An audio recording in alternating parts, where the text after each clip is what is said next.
Welcome. Today we are honored to introduce Nicco.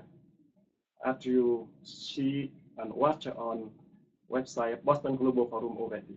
Yeah.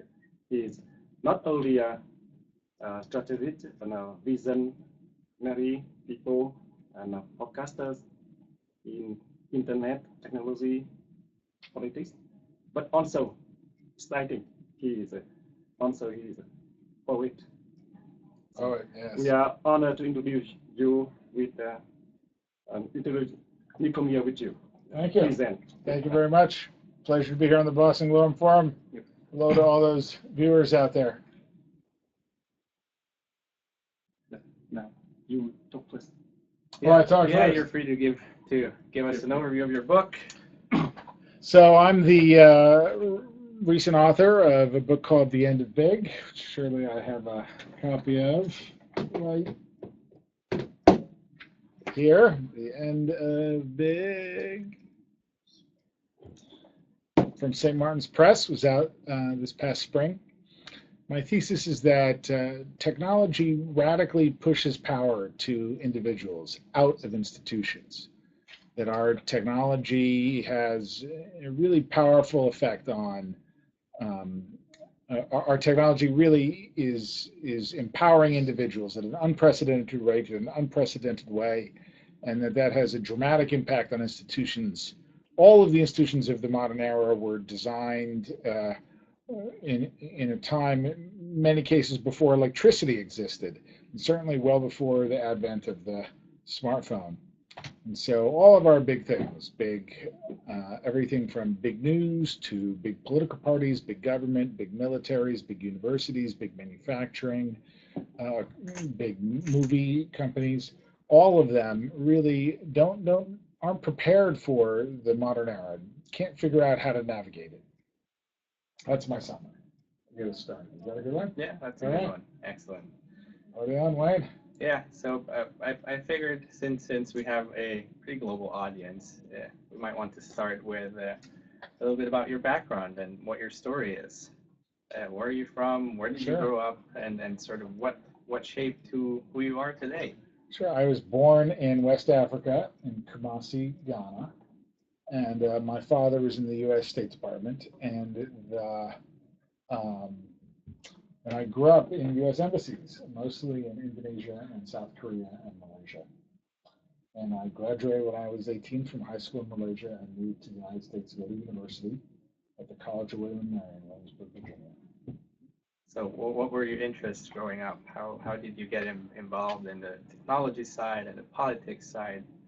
I was always interested in technology. I just am a tinkerer by nature, you might say, like building things and taking things apart. But the kicker for me was, here I am, I'm a U.S. Embassy kid, I'm supposed to be an American. But I haven't really lived in the United States, I don't really know very much about it in some ways. And so I thought, well, American, my father loved baseball, Americans love baseball, I really got into baseball. But you know, in the pre-internet days, to get baseball scores when you're living in Malaysia, it can be really pretty challenging. It's not like it's not like you can go online and check what the scores in last night's game were. Yeah. You literally had to wait for a boat to come across the Pacific with, news of the latest baseball scores. And I heard there was this thing called the internet where you could get baseball scores right away. And it was actually prior, really, is before the invention of the World Wide Web, before Mosaic. The very early days, and that got me involved. I talk about this a little bit in the book. That got me involved in the old school, they call them BBSs, bulletin board systems, which in the early days of connectivity were kind of like localized internets, you might say. Just a handful of homes involved. And what about the interest in politics? How did that come about? How did that come about? Well, politics is power. You want to change things, you have to speak the language of politics. Yeah, and so your first real political involvement was on the Howard Dean campaign in 2004. Well, it goes back a little far than that. When I was in the college I went to was a couple of hours from Washington D.C. Yeah. And in the summers I worked in Washington D.C. I worked fixing computers. in Washington, D.C. because my parents had moved back there, and also because it was the nearest city to my college. And Washington, D.C. is a political place. You can't live there. Even though I was fixing computers and setting up printers and fixing paper jams and all the IT things, making sure phones worked, that was still in D.C. in the heart of politics. And I got very interested in politics, and I worked at a bunch of places, but most especially a place called Common Cause. Common Cause is a campaign finance reform group, a watchdog group. And it got me that was at the time, it was right around the time John McCain was running for president the first time, and he made campaign finance reform his issue. And when he lost in the primary to George W. Bush, he got very serious about running a political campaign, a legislative campaign to pass significant campaign finance reform. It's called the McCain-Feingold bill to this day, the soft money ban. And so that was intoxicating to be that close to politics at Common Cause. And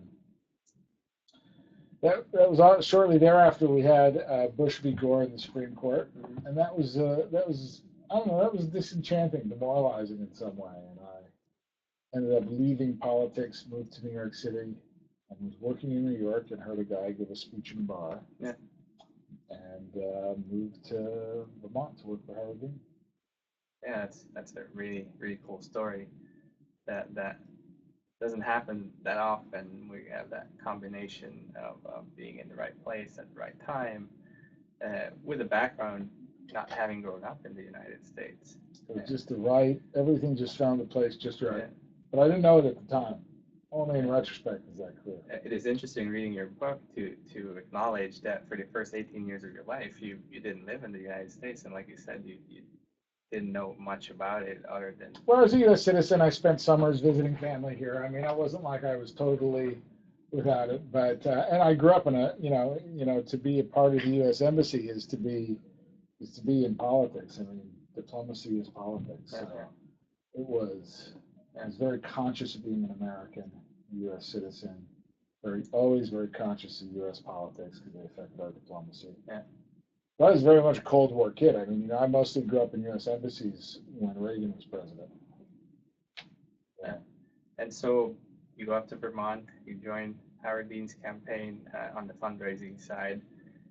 Well, I joined the campaign to do all things internet related, help with the website, help with emails, and we really didn't have social media in those days, but to the extent there was anything like social media, anything digital, and the campaign became, the website became the major vehicle for the campaign, So that was definitely the challenge of the thing. Troubleshooting some technical issues.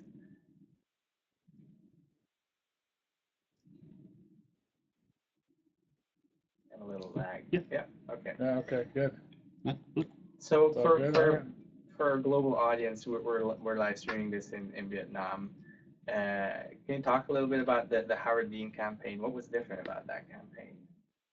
So that's a good question. In the United States, every 4 years we have a presidential election, and there are two parties, and each party has its own primary election where the members of the party duke it out, and one nominee, one presidential candidate emerges. In 2003, the presidential election was in 2004, and the Republicans had their candidate, the president, George W. Bush. But the Democrats did not have their candidate, and there was what they call an open primary, a primary election that had a whole bunch of Democrats running for president in the primaries. And the way the primary system works, in a presidential, everybody votes on one day, right? First Tuesday in November, Tuesday. And in the primaries, every state votes, and it's like a slow march, a slow accumulation of state after state after state after state. And the first two states are Iowa and New Hampshire. And in 2003, there were, I think, 9 total presidential candidates. Oh, this is good. Let me see if I can name them after 10 years. John Kerry, who ended up the eventual nominee. John Kerry is a U.S. Senator, a long history in American politics.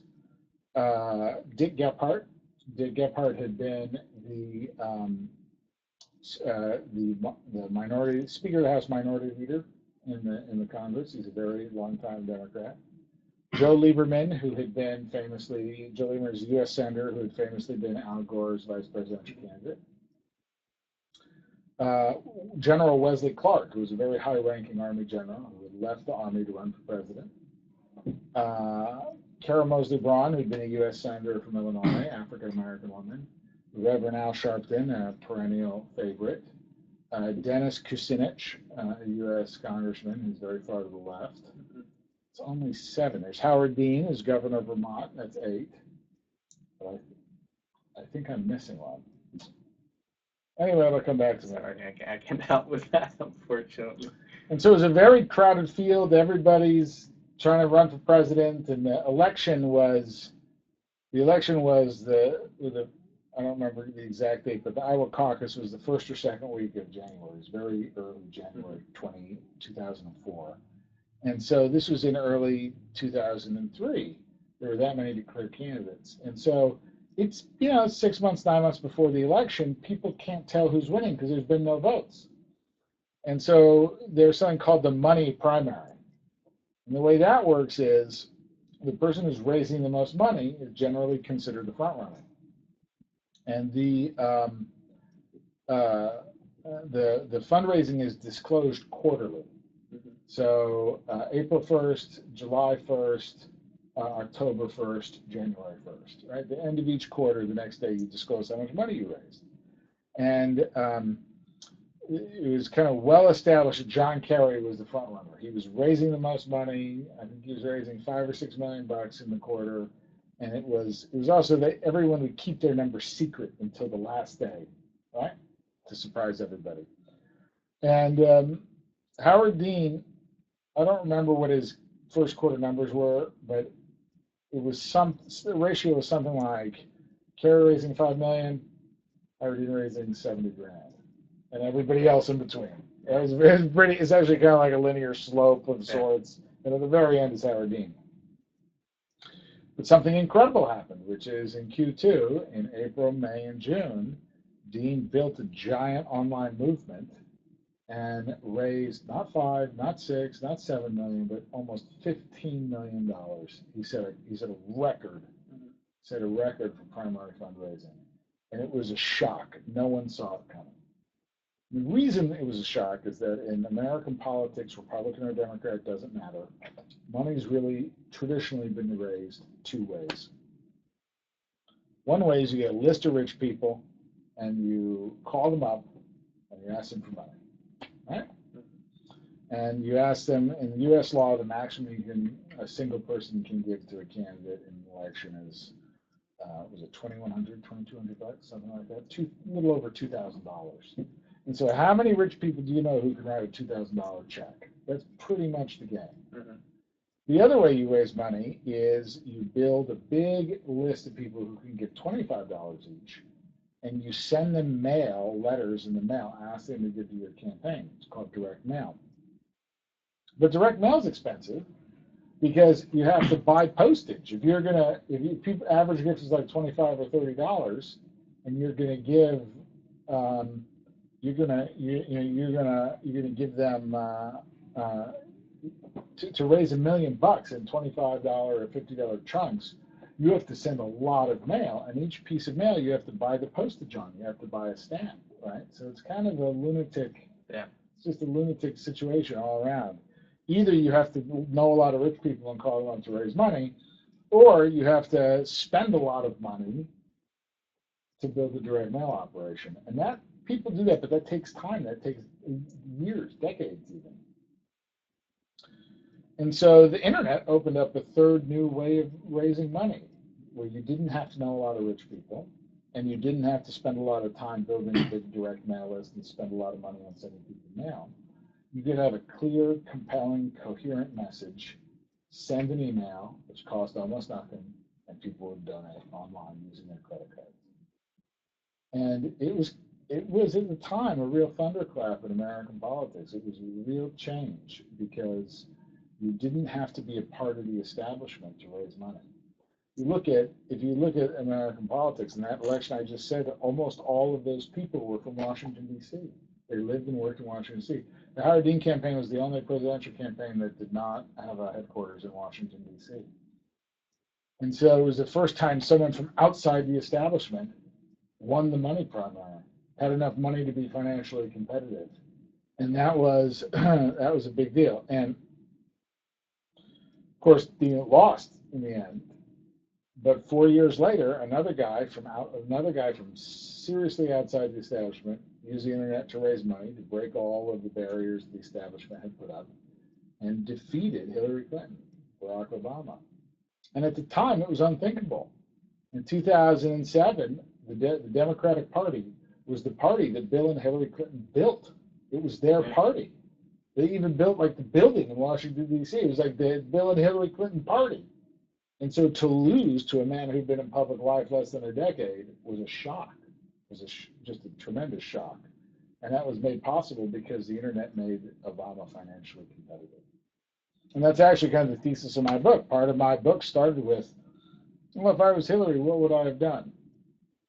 How would an establishment person, an establishment product, an establishment character, if you hold all of the keys to power, then how would you use the internet? Is it very clear how outsiders and insurgents can use the internet to challenge the establishment, to disrupt? Everyone talks about the internet as a disruptive force. Very clear how you can use it to be disruptive. What's not clear is how you might use it if you're in charge, right? And that's the hard work we have to do. That's the work of the future. That's the work I started to chip away at with my book. So with that revolution or disruption that the internet fundraising brought in the 2004 campaign, how has that evolved in the last couple of presidential elections? Would you say that sort of reached like a maturity level, or is it still something in its infancy that in upcoming elections might surprise us again? Well, what I would say is that that's a hard one.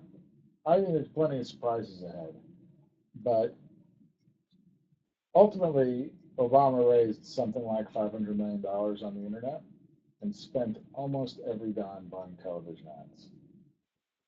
And so the internet has significantly changed the fundraising in politics. Asterisks, mostly at the federal level, presidential level. I should say federal, mostly at the national level, not in like the mayoral or the member of Congress. But at a national level, the internet's really changed the fundraising game. And then outside of fundraising, it's hard to really quantify the impact of the internet.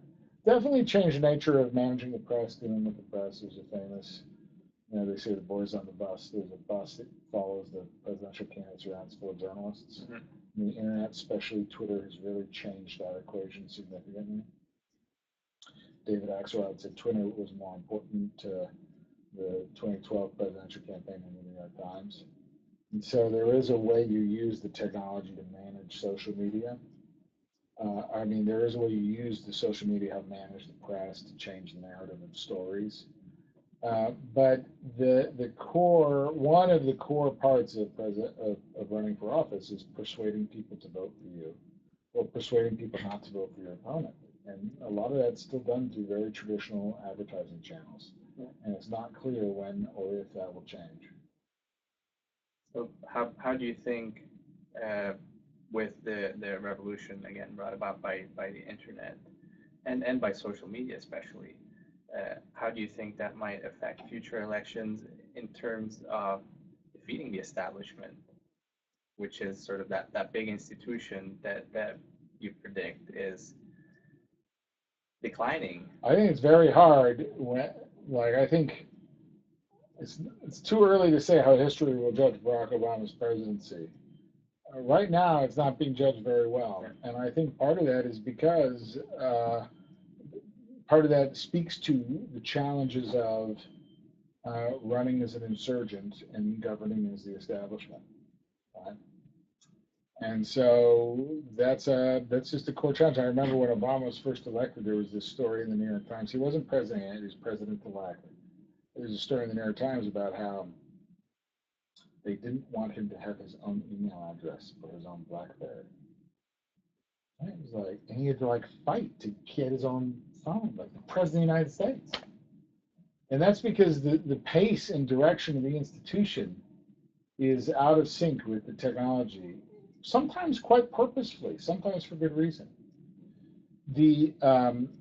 I think if you look outside the U.S. at the way the technology is used by activists to challenge establishment power, it's different, but you see a similar challenge, right? Like look at what's happened with the Arab Spring, and you use the technology to challenge the establishment, but then governing turns out is hard. The nature of institutions can be a real challenge, right? It's easy to disrupt. It's harder to build and manage and grow. Yeah. You mentioned a few examples in your book about how the end of big, for example, with the example of the playground where your children play, where the government wasn't going to replace the slide, and neighbors that used the slide regularly did a fundraising campaign to replace it. Another example that you mentioned was the road in Hawaii that was too expensive for the government to fix, and citizens took the initiative upon themselves to fix it. Now, how scalable do you see this? I don't actually think it's that scalable. That's part of the challenge, right? That I'm a nerd. I love the internet. I love technology, but I also think that this is we don't really understand how to use these things inside of existing institutions for the best outcomes. Right. The story on the slide on my head was a very big playground slide in my neighborhood, and a hurricane came along and destroyed it. And the town said it was going to be a few years and a whole bunch of money to have it rebuilt. And so some parents started a PayPal page and put up signs around the neighborhood of the park, printed them out on their printer, and said, "Hey, come, if everybody who visits the park gives $50, we'll have the money to rebuild the slides in no time." And sure enough, that's what happened. But that creates all kinds of challenges for setting priorities. What if there was a sewage problem in the neighborhood, and the goal of the local government was actually fix the sewage problem before they fix the slides? Yeah. Then you don't really want the citizens going around raising money for slides, right? On the other hand, that's a kind of civic participation I applaud. I want people to be that engaged in their local government. The trick is that their local government frequently doesn't have the vehicles, the ways to participate in that same way. Yeah. Yeah, because if you read what economists are saying to fix America, you often hear that infrastructure is pretty high up on their list of to do, at least on one side of the spectrum. But then again, you run into these hurdles where you can't really address those needs, and so you don't think that we're anywhere near a situation where people could take that civic drive to the next level and address some of those. Oh, I want to channel people's civic energy into things, into their government. I want people's energy to go into their government. That's important. That's what de Tocqueville loved about the United States, is that when you had a meeting, everybody showed up, not just the crazy people, right? And so that's what I want. I want our best effort, our best energy, our best time, our best attention to go into our communities, to go into our government. But that's not happening right now. And part of the reason that's not happening is the government doesn't provide ways for that to happen, right? And sometimes it can be really hard to figure out when the next city council meeting is going to be. Like sometimes government's just hard to figure out. Other times it's completely inaccessible. And in an age when people use their phones to transact all kinds of businesses, there's this expectation of ease of use, of directness. And government has to get closer to that. It doesn't have to be that, because there's reasons you might not want it to do that. But I would say the gap between our institutions and our government and our technology in our lives is growing. Our technology is headed off in this direction at incredible speed and excitement, all kinds of things happening. But our government, our policies, our institutions, our approaches, our processes are like going in a different direction. And that's a dangerous gap for all of us. How do we fill it? That's up to you. No, that's the challenge of the next 100 years, the United States, is how do we bridge that gap between the tremendous connective power of our technology and the realities of governing and decision making and priority setting in communities. Yeah. I want to bring in some questions from the audience that we received beforehand. We're the CEO of Evernet, who has a technical question for you, which is, what do you think about the Federal Communications Commission net neutrality rules? If you're familiar with it. There was a decision yesterday, or maybe it was Monday, I can't remember exactly. It's all a little muddy, but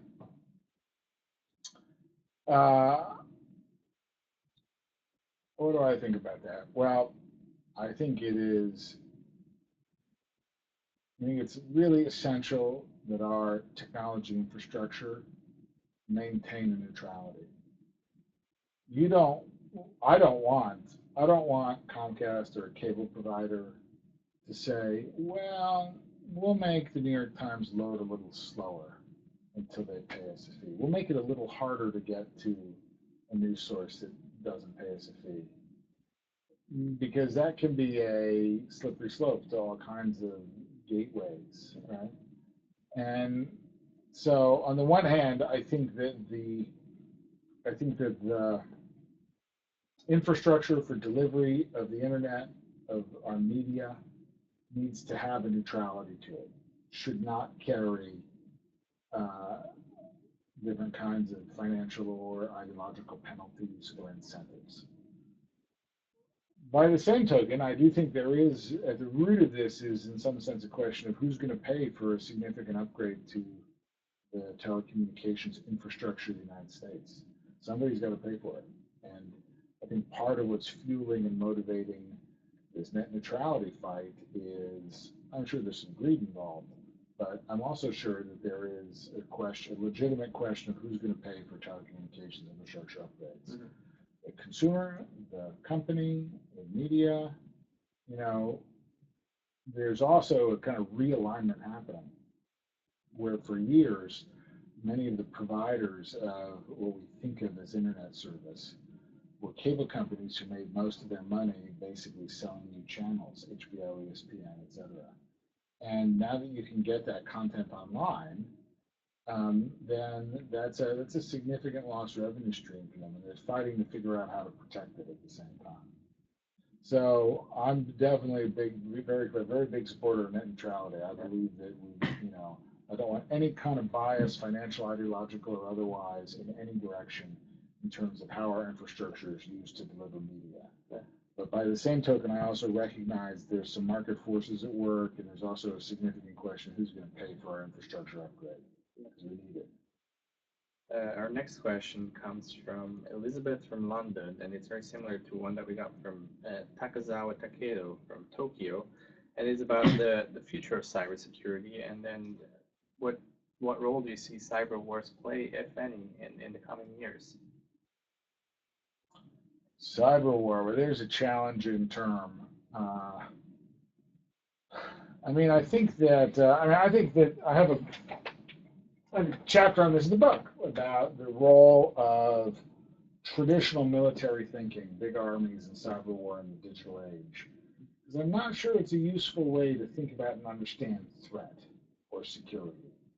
If the question is what are threats to our safety, to our ways of life, if the concern is, how do we make sure that there's some degree of security online and offline, it's dangerous to think about the world in terms of cyber war, right?